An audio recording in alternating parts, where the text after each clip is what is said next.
ketemu lagi di YouTube Poji TV dalam acara Kuliah Temu Pakar. Kali ini masih dalam segmen bedah buku HKFM, jadi kedokteran himpunan fetal maternal. Bab yang akan dibahas adalah tentang VBAC, jadi persalinan pervaginam pasca SC atau operasi, yang akan dibawakan oleh dokter muda Dwi Rahma Meliana. Oke, udah siap? Rahma, jika sudah siap, waktu dan tempat silakan untuk presentasi. Baik, Assalamualaikum warahmatullahi wabarakatuh. Waalaikumsalam. Selamat sore kepada Dr. Aji Pramudito, spesialis obstetri dan ginekologi. Selamat sore kepada teman-teman semua. Pada sore hari ini, saya akan membahas mengenai temu pakar untuk bab 10, persalinan pervaginam pasca seksi cesaria atau vaginal birth after cesarean section. Untuk pendahuluannya, jadi persalinan pervaginam pasca seksi cesaria merupakan tantangan bagi para dokter kebidanan.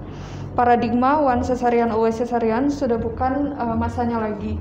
Kesadaran akan lebih banyaknya keuntungan persalinan normal dibandingkan seksi cesaria membuat pasien hamil menjadi lebih kritis dalam memilih cara persalinan. Sebelumnya, laju seksi cesaria itu meningkat dalam 3 dekade terakhir, dan peningkatannya ini disebabkan oleh berbagai faktor seperti monitoring janin untuk deteksi dini keadaan gawat janin, keperluan untuk melakukan section cesaria berulang, peningkatan usia maternal saat melahirkan, dan perubahan tata laksana persalinan. Seorang ibu yang menjalani seksi cesaria, baik yang berencana atau intrapartum, punya risiko 2 kali lipat akan morbiditas maternal yang buruk dan mortalitas seperti kematian, histerektomi, transfusi darah, dan perawatan intensif, serta 5 kali lipat risiko terjadi infeksi pasca persalinan dibandingkan persalinan pervaginal. Dari definisinya sendiri, untuk persalinan pervaginam pasca seksi cesaria ditujukan pada wanita hamil yang pernah melakukan seksi cesaria sebelumnya yang berencana untuk melakukan persalinan pervaginam. Dan selain itu juga VBAC sendiri ini ditujukan pada wanita yang pernah mengalami operasi pada dinding rahim seperti 1 atau lebih myomectomy intramural. Untuk American College of Obstetrician and Gynecologists dalam Cunningham tahun 2013 menyatakan bahwa VBAC ini aman dilakukan jika didampingi dengan petugas yang bisa mengatasi kegawat daruratan yang bisa terjadi. Selain itu, menekankan juga jika seorang wanita dengan riwayat seksi cesaria yang akan menjalani VBAC ini, maka harus dilaksanakan di plan kesehatan yang menunjang. Untuk melakukan persalinan pervaginam pasca seksi cesaria ini ada risiko serta keuntungannya. Untuk risikonya tersendiri itu ada terjadi ruptur uteri, transfusi darah atau endometritis sebesar 1%, kematian ibu karena ruptur uteri di negara maju, risiko kematian perinatal yang berhubungan dengan persalinan, dan terjadinya ensefalopati hipoksik iskemik pada bayi baru lahir. Adapun keuntungannya, di mana risiko masalah pernafasan pada bayi setelah lahir itu akan berkurang, lalu risiko sebesar 2-3% pada PPVPS, sedangkan pada elective repeated cesarean section itu sebesar 3-4%. Lalu untuk risiko komplikasi anestesinya sangat rendah, dan komplikasi serius pada kehamilan selanjutnya juga rendah. Untuk ibu hamil dengan riwayat seksi cesaria sebelumnya tanpa adanya faktor risiko layak ditawarkan persalinan yang normal. Keuntungan dan risiko persalinan pervaginam pada riwayat seksi cesaria harus diberikan dulu pada pasien. Sebelumnya, sebelum melakukan persalinan pervaginam pasca seksi cesaria harus dilakukan konseling antenatal mengenai risiko serta keuntungan untuk ibu dan bayi, baik pada persalinan vaginal ataupun seksi cesaria elektif pada bekas SC. Keputusan cara persalinan harus disetujui oleh ibu hamil serta dokternya sebelum waktu persalinan yang diperkirakan atau ditentukan, idealnya pada usia kehamilan lebih dari sama dengan 36 minggu. Ibu hamil diberikan informasi bahwa keberhasilan pervaginam setelah riwayat 1 kali SS sebesar 72-76%. Untuk riwayat persalinan spontan setelah kehamilan pasca seksi cesaria merupakan prediktor terbaik dari keberhasilan PVPS. Ada faktor yang mempengaruhi keberhasilan dan juga yang bisa terjadi kegagalan pada VBAC. Untuk keberhasilannya sendiri, yang pertama, untuk usia ibunya 25-35 tahun, itu usia terbaik untuk melakukan VBAC. Lalu jenis insisi uterus sebelumnya, riwayat persalinan pervaginam, Untuk jarak interval kehamilannya 18-24 bulan untuk yang terbaiknya, lalu indikasi bedah sesar terdahulu, dan penyembuhan luka pada sekse sesaria sebelumnya. Sedangkan untuk faktor risiko kegagalan dari PPVPS ini, yang pertama adanya induksi persalinan, belum pernah melakukan persalinan pervaginam sebelumnya, lalu IMT-nya overweight atau obes, atau IMT-nya lebih dari 30, indikasi sekse sesaria sebelumnya adalah distosia, lalu dilakukan pada atau setelah usia kehamilan 41 minggu dan tanpa anestesi epidural. Adanya riwayat sekse sesaria pada preterm, pembukaan serviks kurang dari 4 cm, SS sebelumnya kurang dari 2 tahun, pada ibu usia tua, ras di luar kulit putih dan tumbuh pendek, serta jenis kelamin janinnya itu laki-laki. Ibu hamil yang harus mempertimbangkan memilih VBAC sendiri itu harus diinformasikan tentang kemungkinan keberhasilan yang cukup tinggi, lalu harus diinformasikan risiko terjadinya ruptur uteri yang sangat rendah, dan yang ingin mempertimbangkan harus diinformasikan peningkatan risiko transfusi darah dan terjadinya endometritis dibandingkan dengan SS elektif. Lalu ibu hamil dengan riwayat sekse sesaria bila memutuskan untuk kembali melakukan SC harus diberikan informasi komplikasi serius pada kehamilan selanjutnya. Data yang tersedia terbatas mengenai keamanan dan efektivitas dari partus percobaan dengan riwayat SC pada kehamilan kembar dan interdelivery time yang singkat. Semua ibu hamil dengan riwayat SC harus dirujuk ke spesialis obstetri dan ginekologi selama periode antenatal, sebaiknya sebelum usia kehamilan 36 minggu. Dan tidak direkomendasikan pemeriksaan radiografi pelvimetri pada ibu dengan riwayat SC. Ada rekomendasi pemilihan seleksi pada VBAC. Yang pertama itu ada 1 kali riwayat sesar transversal rendah sebelumnya, pelvis adekuat secara klinis, tidak terdapat parut uterus atau ruptur uterus sebelumnya, dan dokternya mudah dihubungi selama persalinan aktif, dan bisa memantau persalinan serta melakukan persalinan sesar darurat. Ketersediaan anestesi dan personel untuk sesar darurat. Ada kontraindikasi dilakukan persalinan pervaginam pasca sesio sesaria. Pertama, pada wanita dengan riwayat SC klasik atau inverted T, wanita dengan riwayat hysterotomi atau myomektomi yang menembus kafum uteri, lalu wanita dengan riwayat insisi pada uterus selain dari sekse sesaria transversal pada segmen bawah tanpa komplikasi, itu harus dilakukan penilaian lengkap mengenai riwayat operasi sebelumnya. Wanita dengan riwayat 2 kali SC transversal segmen bawah tanpa komplikasi kan merupakan kontraindikasi. Sebelumnya diberikan informasi termasuk risiko ruptur uteri yang lebih besar. Lalu riwayat ruptur uteri atau risiko ruptur berulang yang tidak diketahui, dan 3 atau lebih riwayat sekse sesaria. Untuk pada beberapa keadaan seperti pada abortus, kematian janin intrauterin, persalinan pervaginam bukan merupakan kontraindikasi. Dan sebuah analisis menunjukkan tidak ada perbedaan dari angka ruptur uteri pada persalinan pervaginam pasca sekse sesaria dengan riwayat 2 kali atau lebih dibandingkan 1 kali SC. Namun angka histerektomi dan transfusi akan lebih besar pada riwayat SC 2 kali atau lebih. Keamanan untuk melakukan persalinan pervaginam pasca sekse sesaria pada kasus kehamilan gemeli, makrosomi, dan jarak yang singkat antar persalinan itu belum diketahui. Lalu ibu hamil dengan riwayat SC dengan riwayat insisi uterus vertikal atau bentuk T itu dianjurkan melakukan SS primer pada persalinan berikutnya. Dan ibu hamil dengan riwayat ruptur uteri sebelumnya dianjurkan dilakukan sekse sesaria primer pada persalinan sebelumnya. Selama melakukan persalinan pervaginam pasca sekse sesaria ini harus dilakukan pemantauan intrapartum, di mana yang pertama dilakukan di kamar bersalin dengan staf dan peralatan yang lengkap dengan pemantauan yang ketat. Tersedia kamar operasi untuk melakukan sekse sesaria segera dan resusitasi neonatal.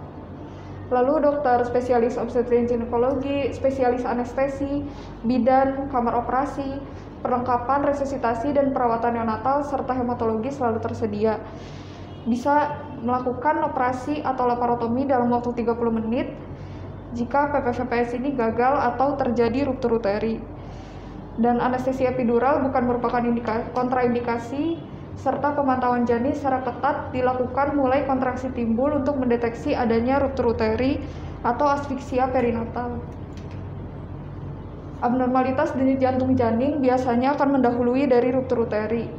Partus per vaginam pada pasien dengan riwayat SC harus dilakukan di tempat di mana terdapat fasilitas untuk dilakukan seksio sesaria segera dan resusitasi neonatal. Serta penggunaan anestesi epidural tidak dikontraindikasikan pada pasien yang ingin melakukan persalinan per vaginam pasca seksio sesaria. Lalu ada induksi serta augmentasi. Augmentasi sendiri diputuskan setelah dilakukan adanya penilaian serta konseling pada pasien. Diberikan informasi adanya peningkatan risiko ruptur uteri dan seksio sesaria sebanyak 2-3 kali dan 1,5 kali lebih besar pada persalinan yang dilakukan induksi atau augmentasi dibandingkan dengan persalinan spontan. Penilaian serviks serial dilakukan dengan teliti dan sebaiknya dilakukan oleh orang yang sama untuk meyakinkan kemajuan pembukaan serviks yang adekuat, sehingga memungkinkan melanjutkan persalinan per vaginam pasca seksio sesaria. Keputusan untuk melakukan induksi atau augmentasi serta metode yang dipilih, jarak pemeriksaan vagina, dan juga parameter kemajuan persalinan didiskusikan dan dilakukan oleh konsultan. Oksitosin dan folikateter itu bukan merupakan kontraindikasi pada persalinan per vaginam pasca seksio sesaria. Prostaglandin berhubungan dengan peningkatan risiko ruptur uteri dan tidak boleh digunakan sebagai bagian dari persalinan per vaginam pasca seksio sesaria. Lalu ibu hamil dengan riwayat seksio sesaria bisa dilakukan induksi persalinan dengan kewajiban diberitahukan tentang keuntungan serta risiko induksi persalinan. Ibu bersalin dengan riwayat SC bisa diberikan augmentasi oksitosin saat persalinan bila kontraksi uterusnya tidak adekuat dengan pengawasan yang ketat. Lalu induksi persalinan dikaitkan dengan peningkatan risiko terjadinya ruptur uteri dan seksio sesaria. Pematangan serviks dengan menggunakan prostaglandin itu membawa risiko tinggi terjadinya ruptur uteri. Dan terdapat peningkatan risiko ruptur uteri 2 kali lipat dan 1,5 kali peningkatan risiko SC pada persalinan yang dilakukan augmentasi. Semua ibu hamil dengan riwayat SC harus dirujuk ke spesialis obgyn selama periode antenatal dan sebaiknya sebelum usia kehamilan 36 minggu. Tidak direkomendasikan melakukan pemeriksaan radiografi pelvimetri pada ibu dengan riwayat seksio sesaria.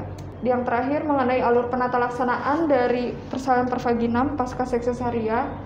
Bila ibu memiliki riwayat 1 kali seksio sesaria transversal pada segmen bawah tanpa komplikasi, lalu kehamilan ini tanpa komplikasi jika iya dan tidak ada kontraindikasi persalinan per vaginam, maka bisa dilakukan persalinan per vaginam pasca seksio sesaria atau vaginal birth after cesarean section. Namun jika ibu tidak memiliki riwayat 1 kali SC transversal pada segmen bawah tanpa komplikasi, itu dilakukan SC elektif atau elective repeat cesarean section. Dan jika ada kontraindikasi persalinan per vaginam, maka dilakukan SC elektif. Dan untuk persalinan per vaginam pasca seksio sesaria ini harus dilakukan konseling antenatal, pemantauan dan tindakan intrapartum serta konseling induksi dan augmentasi.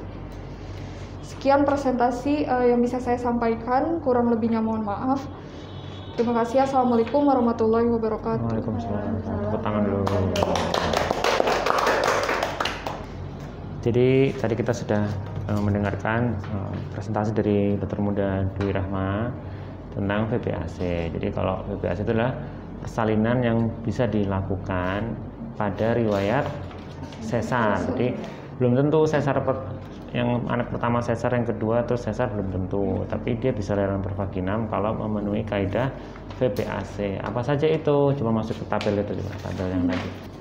Kita akan ngomong VBAC itu kalau sudah lebih dari 18 bulan. Jadi kalau di bawah 18 bulan kita nggak ngobrolin masalah VBAC, udah pasti seksio primer. Tapi kalau dari 18 bulan ada peluang untuk melakukan persalinan per vaginam jika VBAC-nya di atas berapa? Di atas berapa? Di atas 5 nilainya. Apa aja itu poin-poin 5 itu? 1. Kalau pasien umurnya kurang dari 40 tahun itu nilainya 2. Nanti tulis 2. Kemudian yang kedua, riwayat persalinan per vaginam sebelumnya apa? Kalau sebelum dan sesudah sesar pertama itu udah pernah lahiran, jadi sebelum dan sesudahnya. Jadi setelah pertama sesar, kedua lahiran normal, terus yang ketiga ini datang ke kalian posisi infarto. Nah itu berarti dia kan pernah lahiran pervaginam setelah sesar. Nah itu nilainya 4 gitu loh. Gitu, paham ya? Jadi sebelumnya dan sesudah seksio pertama itu sudah dua-duanya ada, itu nilainya 4 langsung. Tapi kalau seksio setelah seksio sesar pertama itu nilainya 2. Jadi kalau yang 4 tadi itu ini seksionya ya. Dia sebelum seksio lahiran lagi 4 nilainya. Paham, itu 4 nilai. Paham ya di situ ya. Tapi kalau seksio lahiran normal terus dia hamil lagi 2. Tapi kalau sebelum seksio ini dia lahiran normal, berarti anak kedua ya. Anak keduanya sesar, dia datang ke kamu, ini posisi begitu, itu nilainya 1. Tapi kalau tidak pernah sama sekali 0. Gitu, paham ya? Yang ketiga, indikasi seksoseria pertama selain partus tak maju. Itu gimana? Jadi indikasinya bukan karena partus tak maju. Jadi hanya yang boleh dilakukan penilaian itu kalau yang indikasinya tak maju toh. Nek CPD gitu nggak boleh. Kalau CPD udah jelas nggak boleh, paham ya? Udah gagal itu. Kemudian yang keempat, pendataran serviknya dalam persalinan. Jadi pendataran serviks itu tebal tipis. Jadi kalau misalnya kamu VT masih tebal, sudah menipis. Nah, gitu-gitu, paham ya? Itu kalau masih tebal di atas 75% itu nilainya, kalau sudah tipis banget di atas 75% itu nilainya 2. Kalau agak sedang 1, kalau masih tebal banget 0. Paham ya? Itu datang ke kamu posisi pendataran serviks. Yang kelima, yang terakhir adalah dilatasi serviksnya. Kalau lebih dari 4 itu langsung nilainya 1. Kalau di bawah itu 0. Berarti dia masuk fase laten kan. Fase laten masih lama. Nanti kamu hitung. Kalau skornya itu ada di 5, maka 77% akan ada keberhasilan partus pervaginam after cesarean. Tapi kalau nilainya 3, jangan dicoba, langsung sesar primer. Jadi yang diperbolehkan nilainya 5, 6, 7, 8, sampai 10. Itu yang diperbolehkan untuk dilahirkan secara pervaginam after cesarean. Gitu ya. Jadi pada poinnya di usia kehamilan itu baru kita tentukan skornya. Kalau skornya bagus silahkan dilahirkan secara pervaginam, tetapi tidak 100% jaminannya, tapi mulai dari 77% atau nilainya 5 itu tadi. Begitu ya. Sekian dari kita di acara kuliah temu pakar ini di segmen PPAC. Semoga bermanfaat. Terima kasih. Wassalamualaikum warahmatullahi wabarakatuh. Waalaikumsalam warahmatullahi wabarakatuh.